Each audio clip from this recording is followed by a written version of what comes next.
how to turn on or turn off camera zoom shortcut for 2x, 10x, 100x on Samsung Galaxy S26 Ultra.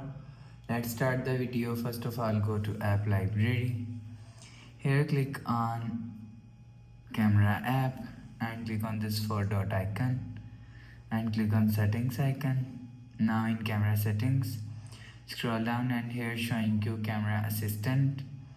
After click on camera assistant, here showing you will see first option is zoom shortcuts. After click on zoom shortcuts, so you will see showing you 2x, 10x and 100x. If you want to turn on zoom shortcut, so select 2x, 10x, 100x. After select, you will see zoom shortcut is turned on. If you want to turn off zoom shortcuts, so turn off this button. After turn off this button, you will see zoom shortcut is turned off. You will turn on or turn off zoom shortcuts from here.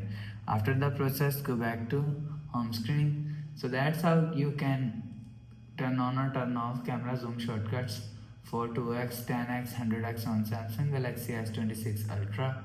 If you like the video, please subscribe. Thanks for watching.